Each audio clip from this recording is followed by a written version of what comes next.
Hi చిన్ని. పాపకు makeup చేద్దామా? నాన్నొచ్చాక బయటికెళ్దాం. మధ్యాహ్నం ఏం తినలేదు, ఒంట్లో నలతగా ఉందనన్నా. దీనికి కాస్త నలతగా ఉంటేనే తట్టుకోలేవు కదా వదినా.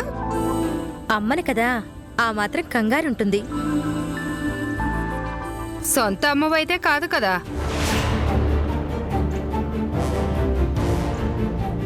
అదేంటత్తయ్యా, నా భర్త బిడ్డ నాది కాదా? హత్య చేసి హరిత జైలుకెళ్ళింది. అప్పటినుంచి వదిన తన కొడుకు కన్నా చిన్నినే ఎక్కువ ప్రేమగా చూసుకుంటుంది. ఏదైనా సొంతం సొంతమే, పరాయి బిడ్డే పరాయి బిడ్డే. రేపిది పెద్దయ్యాక ఇదే ప్రేమ నీ మీద ఉంటుందా ఏంటి? ఎందుకుండదత్తయ్యా, మా ఆయన మీ సొంత బిడ్డ కాదు, అయినా మిమ్మల్ని అమ్మలాగే చూస్తున్నారు కదా. అవునవును, అందుకే కదా నా కడుపును పుట్టిన సుభద్రింట్లో కాకుండా నేనిక్కడ ఉంటుంది. అయినా పిల్లలు పెద్దయ్యాక మనల్ని ప్రేమించాలని ఆశపడకూడదు. వాళ్ళు మనల్ని ప్రేమించేలా పెంచకపోతే అది మన తప్పు అవుతుంది. అందుకే నా చిన్ని అందర్నీ ప్రేమించేలా పెంచుతాను. అంతే కదా చిన్ని?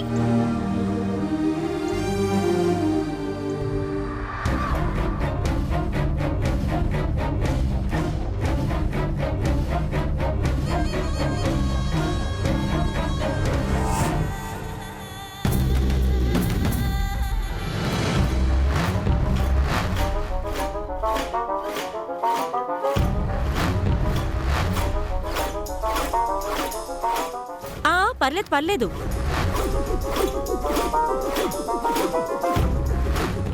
ఇప్పుడెలా ఉంది? No problem madam. లాస్ట్ మినిట్లో మన బండారం బయటపడితే ప్రాబ్లం అవుతుందని మీరు పాయిజన్ ఇచ్చారు. అది తాగితే స్పృహ తప్పిపోతుందన్నారు.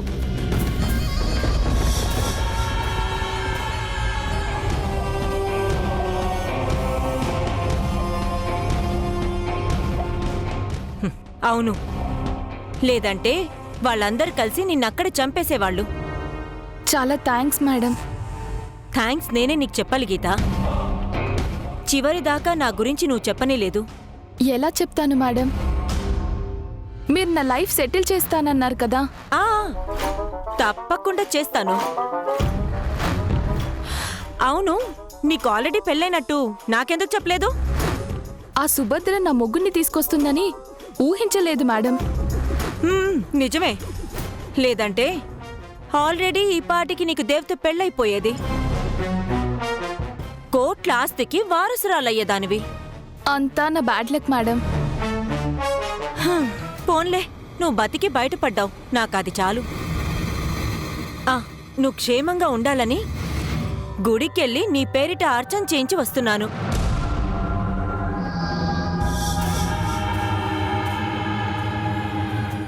తీర్థం కూడా తీసుకొచ్చాను. ఏది, చేయి చాపు. కళ్ళకద్దుకొని దైవ ప్రార్థన చేసి తీసుకో.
రచ్చబండ దగ్గర జరిగిన అవమానం తట్టుకోలేక ఆత్మహత్య చేసుకున్న గీత.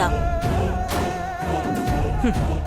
నీ ఆత్మకు శాంతి కలగాలని 2 నిమిషాలు మౌనం పాటించడం తప్ప నేనేం చేయగలను?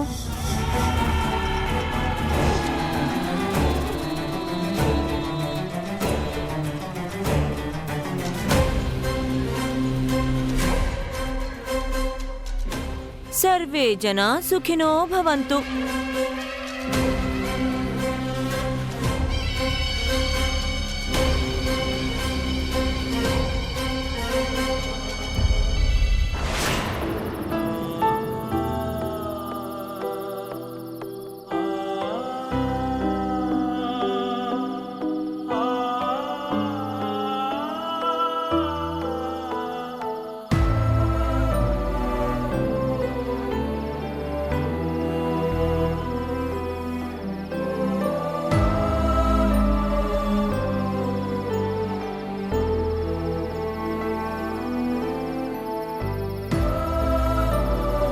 ఏంటండి ఇలా చీకట్లో కూర్చున్నారు? చీకట్లో ఉంటేనే కదా వెలుగు స్పష్టంగా కనపడేది. అంటే దేవు అత్యాచారం చేయబోయాడనే అబద్ధమనే చీకట్లో ఉంచారు నన్ను. సాక్ష్యాలు ఆధారాలు చూపించి నేను నమ్మేలా చీకట్లో ఉంచారు నన్ను. ఆఖరి క్షణంలో సుభద్రే రాకుంటే ఆ చీకట్లోనే తడుముకుంటూ దేవుకి గీతతో పెళ్లి జరిపించేవాణ్ణి. ఆ చీకటి తప్పు నన్ను జీవితాంతం వెంటాడేది. తన భర్తను రక్షించుకోవాలని సుభద్ర చాలా రిస్క్ తీసుకుందండి. మీ తీర్పులో తప్పు జరగకుండా చూసింది. మీ పొరపాటు లేదని అందరికీ అర్థమయ్యేలా చూపించింది. అలా దేవెందుకు మిమ్మల్ని అర్థం చేసుకోలేదు? ఆ సంగతి వదిలే శిరీష. వదిలేయాలా? నిందపడ్డ దేవుకు ఏ తీర్పివ్వాలా అని మీరు ఆ రాత్రంతా అన్నం ముట్టలేదు. ఎవరితో మీ బాధ చెప్పుకోవాలో తెలియక దేవుడితో చెప్పుకున్నారు. నిద్రలో కలవరిస్తూ దేవిలా చేశాడంటే నమ్మబుద్ధి కావడం లేదు సుభద్ర, నన్ను క్షమించు అంటూ కన్నీళ్లు పెట్టుకోవడం నేను చూశానండి. దేవ్ వైపు నుండి అంత కుమిలిపోయిన మిమ్మల్ని రచ్చబండ దగ్గర కాలర్ పట్టుకుంటాడా? మీ మీదే చెయ్యి చేసుకుంటాడా? పర్వతాపురంలో మీ ముందు నిలబడ్డానికి ఆలోచిస్తారు. మీ మొహంలో చూడ్డానికి సందేహిస్తారు. మీ మాటకు ఎదురు చెప్పడానికే భయపడతారు. ఎందుకు? అది మీ నిజాయితీ. అందరికీ మంచి చెయ్యాలనే మీ నిష్కల్మషమైన మనస్సు. అది సుభద్ర అర్థం చేసుకుంది. మరి దేవు మాత్రం అర్థం చేసుకోవడానికి మెదడుంటే సరిపోదు, మనసుండాలి. అతనికి ఆ మనసు లేకపోవచ్చు, కానీ మీరెంత బాధపడతారనే ఆలోచన లేదా? శిరీష, అవన్నీ మర్చిపో. మీరు మర్చిపోయారా? చెప్పండి. ఊరందరి ముందు ఆ దేవు మీకు చేసిన అవమానం మాత్రం నేనెప్పటికీ మర్చిపోను. శిరీష, సుభద్ర మీద కక్షతో ఇలా నేను ప్లాన్ చేశాను అనుకుంటున్నాడు దేవ్. అంత అవసరం మనకేముందండి? నాకిప్పటికీ వాళ్ళ మీద పగలేదు, కానీ ప్రాణాపాయ స్థితిలో ఉన్న మన పాప విషయంలో సుభద్ర రాకపోవడం అది జీవితాంతం నా మనసులో ముల్లులా గుచ్చుతూనే ఉంటుంది. వాళ్ళింట్లో నా మీద విషప్రయోగం చేసినప్పుడే నా మనసు విరిగిపోయింది. నా చావు కోరుకునే వాళ్లతో సంబంధాలు ఎందుకు అని తెంచేసుకున్నాను. అందుకే రచ్చబండ దగ్గర తీర్పులిచ్చే నిర్ణయాన్ని కూడా తెంపేసుకున్నారా? పర్వతాపురం అంటే నా కుటుంబం అనుకున్నా. నా చెల్లెలి విషయంలోనే తప్పుడు తీర్పిచ్చా. ఇక ఊరికే న్యాయం చేస్తా. అందుకే ఇక ముందు తీర్పులు ఇవ్వనని చెప్పేశా. దీనంతటికీ కారణం ఆ దేవండి. మీరెంత బాధపడుంటే తీర్పులు చెప్పనన్నారు. పైగా దేవుకు క్షమాపణ చెప్పారు. అయినా ఊరందరి ముందు మిమ్మల్ని కొట్టాడు. రండి వెళ్దాం, రండి. ఎక్కడికి? ఆ దేవింటికి. మీ చొక్కా పట్టుకున్న అతనే మీకు చేతులెత్తి మొక్కాలి. మీ మీద కుర్చీ ఎత్తిన అతనే మీ కాళ్ళు పట్టుకుని క్షమాపణ చెప్పాలి. అంతవరకు నా కంటి మీద కునుకు పట్టదు. పదండి వెళ్దాం. శిరీష, దేవు నాకు క్షమాపణ చెప్పినంత మాత్రాన సమస్య తీరిపోతుందనుకుంటున్నావా? మనకు సమస్యను సృష్టించి అందులో మన 2 కుటుంబాల్ని ఇరికిస్తున్నారు. ఎవరది? మన 2 కుటుంబాల మీద అంత ప్లాన్ చేయాల్సిన అవసరం ఎవరికుందండి? నేను అదే ఆలోచిస్తున్నాను. దేవుని కావాలని ఇరికించారు. ఎవరది? గీత అనే అమ్మాయి దేవుని పెళ్లి చేసుకోవాలనుకుంది. దానివల్ల ప్రాబ్లం సుభద్రకు. ఇవన్నీ ఆలోచిస్తుంటే ఎవరో వాంటెడ్గా ప్లాన్ చేస్తున్నారనిపిస్తోంది. ఆ గీత అనే అమ్మాయిని మీరు నిలదీస్తే అసలు విషయం బయటపడుతుందేమో. తను ఆత్మహత్య ప్రయత్నం చేసింది. హాస్పిటల్లో ఉందని సింహ చెప్పాడు. అయినా తనెందుకు అలా చేసింది? అదే నాకు అనుమానంగా ఉంది. ఆ అమ్మాయి మన ఊరికి రావడం, పర్టికులర్గా దేవుని టార్గెట్ చేయడం, నన్ను తప్పుదోవ పట్టించడం, ఇప్పుడు సూసైడ్ ప్రయత్నం చేయడం, ఇవన్నీ కలిపి ఆలోచిస్తుంటే మన వెనక ఏదో జరుగుతుంది. ఎవరు చేస్తున్నారు ఇదంతా? ఇదంతా మీరే చేయిస్తున్నారని దేవ్ అనుకుంటున్నాడు. అందుకే నలుగురిలో మిమ్మల్ని నవ్వులు పాలు చేశాడు. కొంపతీసి సుభద్రే దేవ్తో మిమ్మల్ని ఇన్సల్ట్ చేయించిందా? శిరీష, సుభద్ర అలా ఎప్పటికీ చేయదు.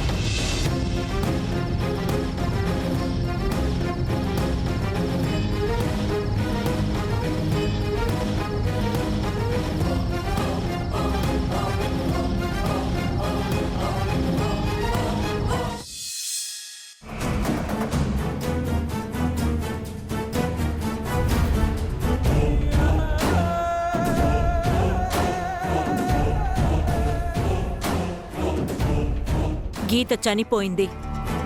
దాన్ని ఆత్మహత్య అని ఊరంతా అనుకునేలా పుకార్లు పుట్టించా.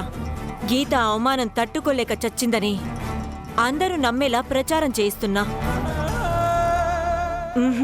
అది సరిపోదు. ఎందుకంటే పర్వతాపురం జనాలకు హరికృష్ణ దేవుడు. అతను చెప్పిందే వేదం, చేసిందే శాసనం. మా అన్నయ్య గురించి నీకింకా తెలీదు. ఒక్కసారి నీ నిజ స్వరూపం ఆయనకి తెలిసాక ఆయన కోపం అనే యమపాసం నీ మెడకు చుట్టుకోకుండా నిన్ను నువ్వు కాపాడుకో. సుభద్ర చెప్పింది వాస్తవమే. గీతతో ఇదంతా చేయించింది నేనే అని తెలిస్తే హరికృష్ణ ఊరుకోడు. ఏం చేయాలిప్పుడు?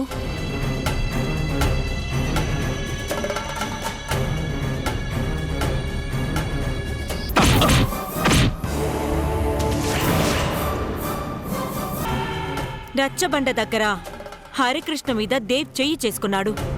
ఊరి జనం ముందు జరిగిన ఈ అవమానం హరికృష్ణ మర్చిపోడు. నేనేసిన ప్లాన్ ఫెయిల్ అయినా ఈ రకంగా బావ బామ్మర్దులు కొట్టుకున్నారు. దీన్ని పెంచి పెద్దది చేయడం ఎలాగో ఆలోచించాలి.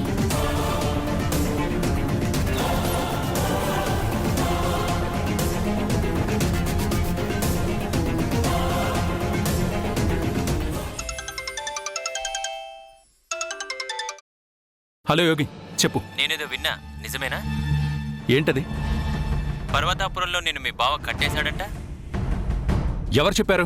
ఆ పర్వతాపురం పర్సన్ చెప్పాడులే.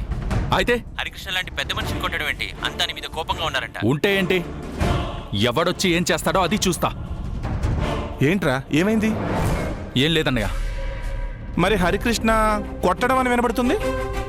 అదే అన్నయ్య, నేనేదో పెద్ద అపరాధం చేసినట్టు ఆ పర్వతాపురం మొత్తం స్ప్రెడ్ అయిందంట. అయినా ఇలాంటి పుకార్లు ఎవరు స్ప్రెడ్ చేస్తారో? ఇంకెవరు? ఈవిడ గారి అన్నగారు. ప్రతి ఒక్కటి తనకు అనుకూలంగా తిప్పుకుంటాడు కదా. అంత చీప్ మెంటాలిటీ కాదు మా అన్నయ్యది. మీ అన్నయ్య కాక ఇంకెవరు ఇలాంటి పొగ పెడతారు చెప్పు.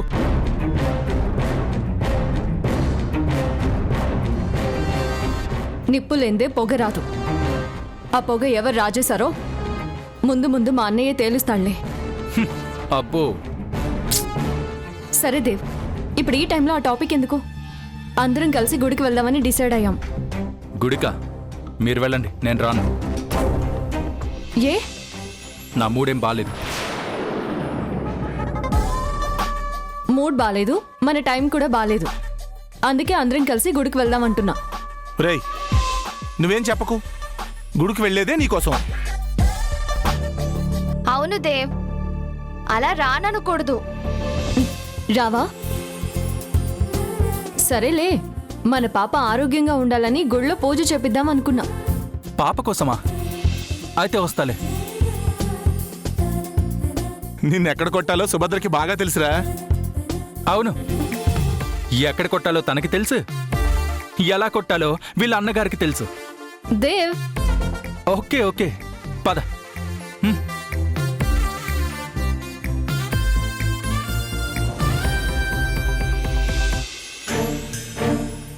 అక్కడేం చేస్తున్నారు? గుడికి వెళ్దాం రండి. అందరం కలిసి గుడికి వెళ్దాం అనుకున్నాం. వద్దులే, మీరు వెళ్ళండి. ఏ? కడుపు నొప్పి, తలనొప్పి. నడుము నొప్పి. ఇన్ని నొప్పులతో ఇంట్లో ఉండకూడదు, హాస్పిటల్లో ఉండాలి. వాళ్ళకి రావడం ఇష్టం లేదు లేరా, ఎందుకు ఇబ్బంది పెట్టడం? మనం వెళ్దాం పదండి. ఇల్లు జాగ్రత్త.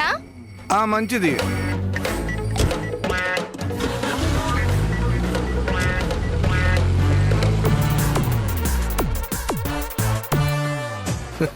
ఇంటికే జాగ్రత్తగా ఉంటుంది. మా వల్ల ఇంట్లో ఉన్న మీరే జాగ్రత్తగా ఉండాలి. ఏమంటావు బావా? వాళ్ళు వెళ్ళిపోయారులే. గుడికెందుకు రావడం లేదంటే నేను కడుపు నొప్పి, తనేమో తలనొప్పి, నువ్వేమో నడువు నొప్పి అని చెప్పి చచ్చాం. వాళ్ళకి డౌట్ రాదా? ఎన్నో బీభత్స భయానక పనులు చేస్తున్నావు, వాళ్ళకి డౌట్ వచ్చిందా? కనీసం సాకులు చెప్పేటప్పుడైనా ఒక మాట మీద ఉండి చావాలిగా. మాట మీద మనమా? నాకు తెలియక అడుగుతా, ఎప్పుడు నుండి చచ్చాం బావా మాట మీద మనం? అవన్నీ ఓకే. ఆ సుభద్రను ఇంటి నుండి పంపాలనుకున్నాం. ఏదో ఒక ఐడియా చెప్పి చేస్తా అన్నావు కదరా. చెప్తా, తగలడండి. పద.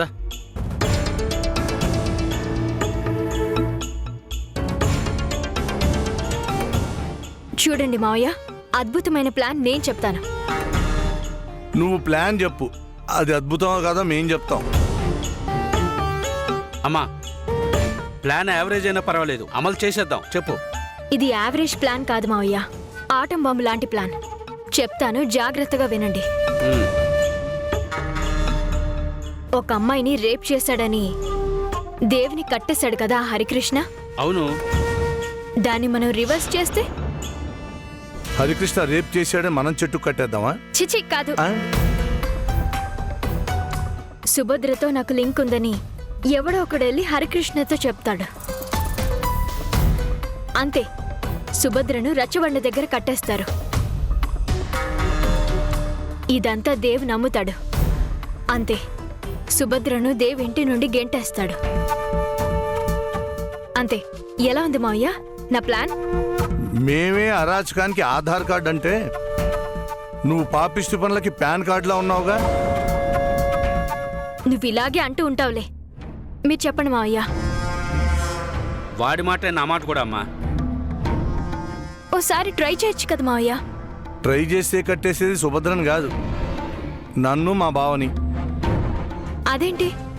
హరికృష్ణకి సుభద్రకి పడకపోయినా చెల్లెలంటే ఏమిటో హరికృష్ణకి బాగా తెలుసు.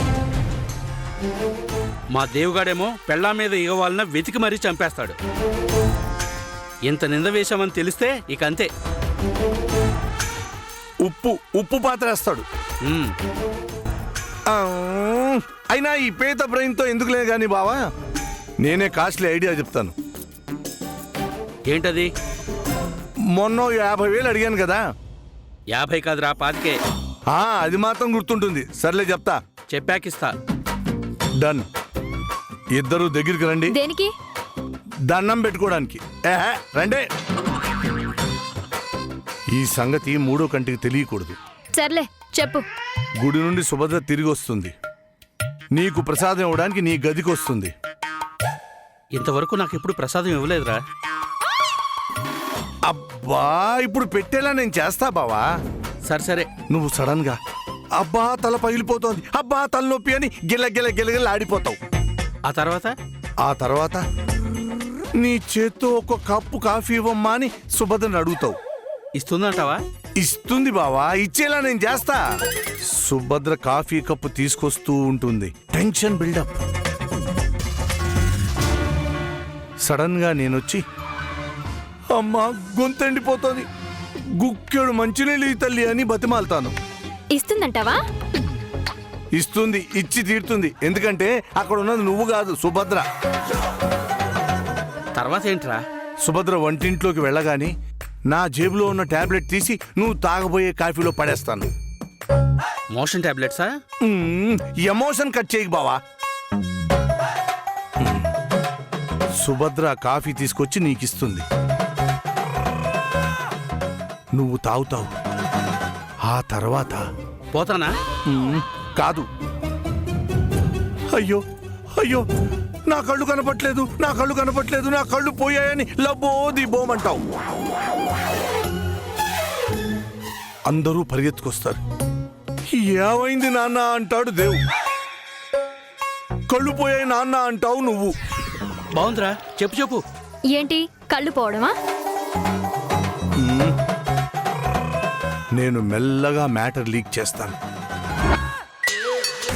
సుభద్ర ఇచ్చిన కాఫీ వల్లే కళ్ళు పోయాయని చెప్పి కన్నీళ్లు పెట్టుకుంటాను. అంతే, దేవులో కోపం కట్టలు తెంచుకుంటుంది. మమ్మల్ని కంటికి రెప్పలా చూసుకునే మా నాన్న కళ్ళే పోగొడతావా? నా కళ్ళ ముందు నువ్వు కనపడకు పో అని చెప్పి సుభద్రను శాశ్వతంగా ఇంటి నుంచి గెంటేస్తావు. ఎలా ఉంది బావా ప్లాను? బాగుందిరా, దీన్ని ఫాలో చేద్దాం. ఒకవేళ నువ్వు ఇచ్చిన టాబ్లెట్ల వల్ల మావయ్య కళ్ళు నిజంగా పోతే? పోతే పోయే అదవ కళ్ళు మా బావకు నేను లేనా? బావా, కళ్ళు లేవని నువ్వు కలత పడవలదు, నా కళ్ళు నీవుగా చేసుకొని చూడు. శిలలపై శిల్పాలు చెక్కినారు, మా బావ కొంపకే నిప్పు పెట్టినాడు. ఏం బావా?